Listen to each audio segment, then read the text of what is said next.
today we are going to learn about the terms, that means the words which are used to describe the relationship of the various parts of the body or the organs of the body with each other. Okay, and for that purpose there are specific terms or specific words which are used in the medical science, and this is called as the terms of relationship. So we are going to, I will demonstrate you those terms, okay, which will show you the relationship.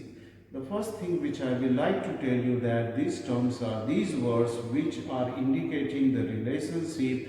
They come in pair, okay, and their meaning is opposite to each other. They are meaning. So that if one is describing that something is above, the other will describe it something is below.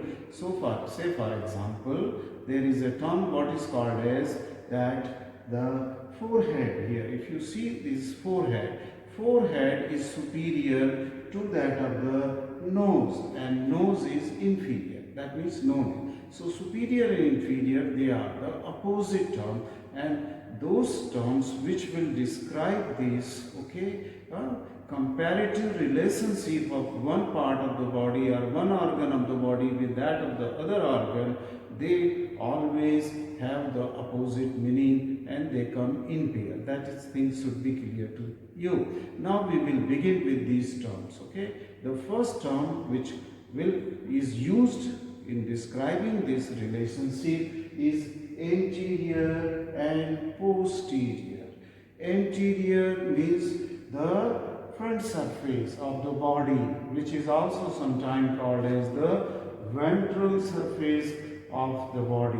Okay, so anterior means the frontal aspect or front surface are towards the front or towards the anterior surface, and opposite of this will be the posterior. Posterior means towards the back, okay, towards the back side of the body, okay, or nearer to the back, or nearer to the back. So these are the two terms, anterior and posterior, which are used in human being. But then sometimes some of the book will also describe these two terms as the ventral and dorsal. So anterior is synonymous with that of the ventral, and for dorsal we sometimes use the surface as the dorsal. So anterior, ventral, dorsal or posterior, they are same, and these are opposite. Okay, so I hope you have understood. This is the anterior and this is the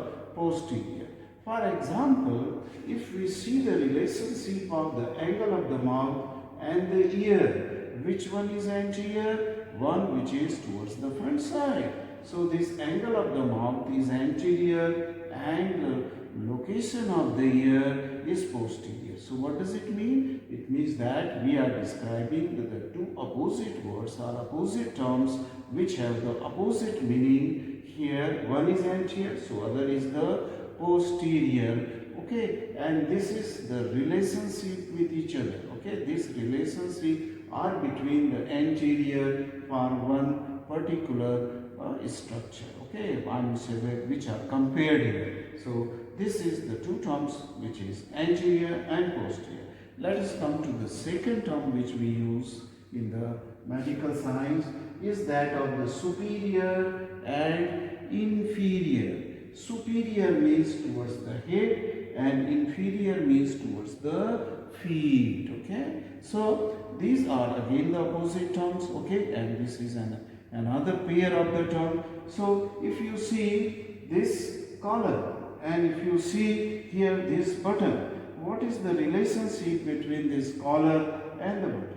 Collar is superior. Why it is superior? Because it is towards the head. And why this button is inferior? Because it is towards the feet, right? Now suppose if we take the relationship of this pant which is wearing and the shirt. The shirt is superior and the pant is inferior, because the shirt is towards the head and pant is inferior here. Say for example, if you take the relationship between the knee joint and the ankle joint. So which is superior? Naturally, the knee is superior and the ankle is inferior because it is towards. So these terms, they denote the relationship between the two structures or two organs. Again you see it here. This is the hip and this is the knee. Which one is superior? Because hip is towards the head, it is superior, and knee is towards the feet, so it is inferior. So you have followed the what is superior and what is inferior. Then we come to the third pair of the term, which is called as medial and lateral.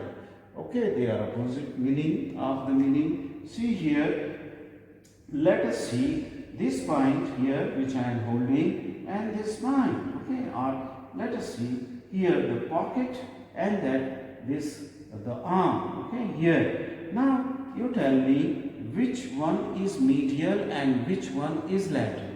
Meaning of the medial is that the structure which is close to the median plane. Okay, in the last lecture we have learned about this median plane, which was dividing the body into equal halves. So this is that median plane. So the pocket is close to the median plane in comparison to that of the arm. Okay, so arm will become lateral and the pocket is medial. Okay, pocket is medial. Again they are relative terms here. Okay, then take the eye and the ear. Which one is medial? Since the eye is close to that of the nose, okay, and the ear is away from the median plane, okay. Eye is close to the median plane here, okay, because nose is in the median plane. So we can say that eye is close to the median plane, but the ear is away from the median plane when we are comparing eye and the ear. So the eye will be medial, M-E-D-I-A-L. Don't confuse it with the median. Okay, median is a plane which is dividing the body. Medial is anything, any structure, any point on the surface of the body or deep inside the body which is close to the median plane in comparison to the other point which is away from the median plane. And one which is away from the median plane should be called as lateral. Okay, let us take another example. These are the two fingers. See this? This finger of my right hand and this finger of my left hand. Now this is close to the median plane. So this finger is medial, medial placed onto the body, and this is laterally placed onto the body. So this is medial and this is the lateral. So again the relative terms which are having opposite meaning. Let us come to another pair of the term, what is called as proximal and distal. And this term, that is the pair of the terms, is used in relation to the limb. Okay, because your limb is here and then in this limb only you say proximal and distal. What is proximal? Proximal means one which is towards the root of the limb. The shoulder joint is the root of the limb, so anything which is close to the root of the limb, that is towards the shoulder, is proximal. The other thing which is away from this root is called as the distal. For example, here take this joint, elbow joint, and take this wrist joint. Which is close to the root or towards the shoulder? This elbow is close. So this will be called as proximal. And then the wrist joint will be called as the distal. Again see, and another example, you compare the wrist and the tip of the finger. Which is proximal? The wrist is towards the root of the limb, so it is the proximal, and the tip of the finger is away, so it will be called as distal. So is true for the lower limbs. See the joint, hip joint and the knee joint.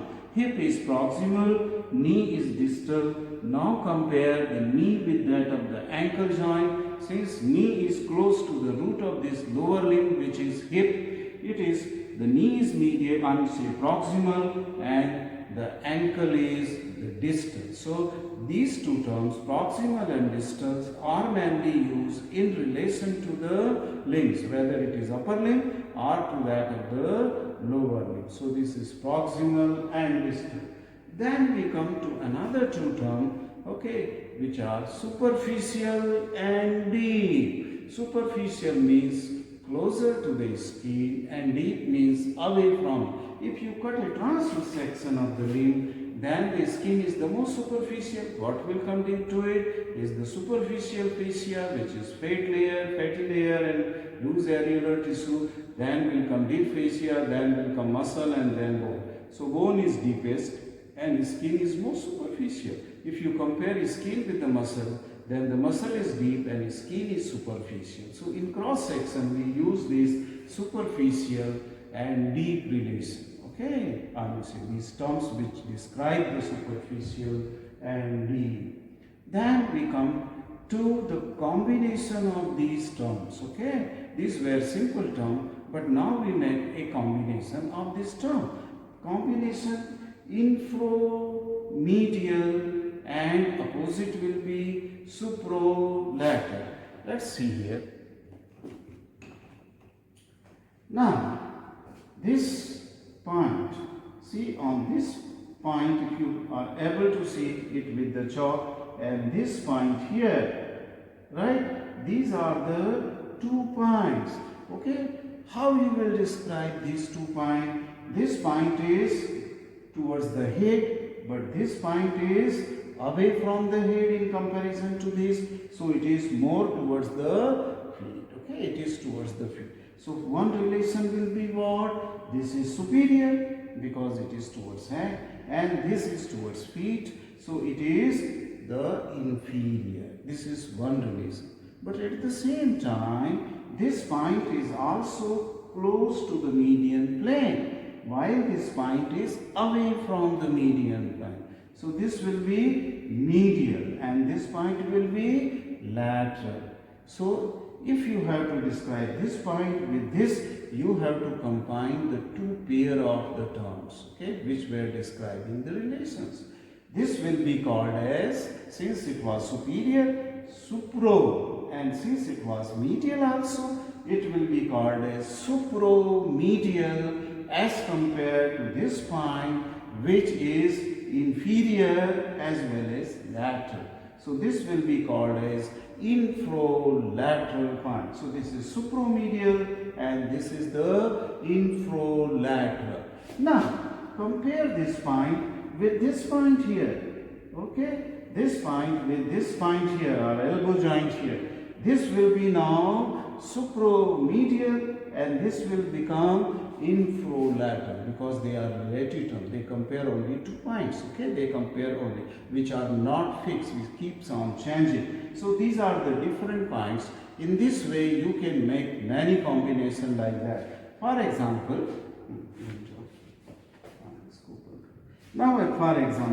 this is the anterior aspect and this is the posterior aspect of the body. So this is anterior surface or the ventral, and this is posterior or dorsal surface. And if you compare here, the 2 points here, one is here and another is here. See this? These 2 points you are comparing. So which are these 2 points will be described? This is more towards the anterior, so this is anterior. This is towards the back side, okay, on the dorsal surface of the body. So this is the posterior. So this is anterior and this is posterior, but at the same time, this relation is, this is more towards the head, this is more towards the feet. So this is the superior and this is inferior. So this is anterior and superior and this is inferior and posterior. So this will be called as antero-superior in comparison to this, which is called as the postero-inferior. So this is antero-superior and this is the postero-inferior. In this way, you can practice this kind of term by drawing a simple diagram on your notebook and just putting randomly the point and trying to find out which is anterior in comparison to other point, posterior, which is superior, which is inferior, which is proximal, which is distal, and then you can have the combination also, that is anterosuperior, postero-inferior, okay, anteromedial, postero-inferior, okay, anteromedial will be in the posterolateral, it will be in relation to the posterolateral. So various combination of the terms can be learned by making the diagram. Another thing which I will suggest you, that make a small group of your classmates, and on one person you can just learn this point and others may discuss it. Now, in relation to these terms of relation, there are another set of the term is there, that is sometimes called as unilateral. Unilateral means when some organ is or a structure of the body is present only on one side of the median plane. See, this is the median. Only on one half of the body it is, then it is called as unilateral.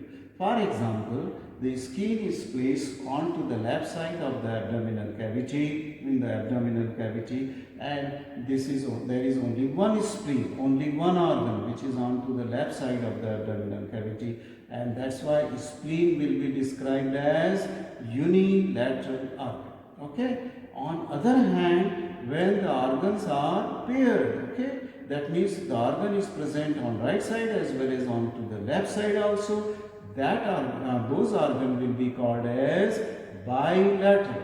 For example, kidney is on right side as well as kidney is onto the left side. So kidneys are bilateral organ. Okay.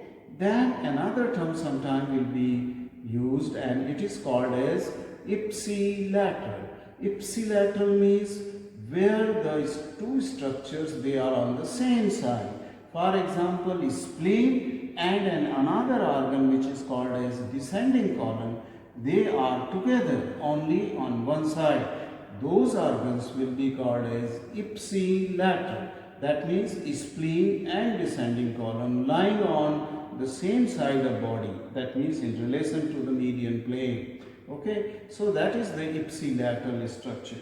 But on other hand, you have to describe some structure which are on opposite side of the median plane. Okay, opposite side. They are called as contralateral. That means one is present on one side of the median plane, another is present onto the other side of the median plane. For example, as I said, spleen is onto the left side in the abdominal cavity, and then there is a structure which is called as a large gut, ascending colon, and this is onto the right side. So the spleen and the ascending colon, they will be the contralateral structures. So these are the many terms of the relationship. Without learning to these terms properly and understanding it, you will not be able to understand in the later in your anatomy class. So learn these terms by heart. Thank you, Dhruv. Thank you very much. 2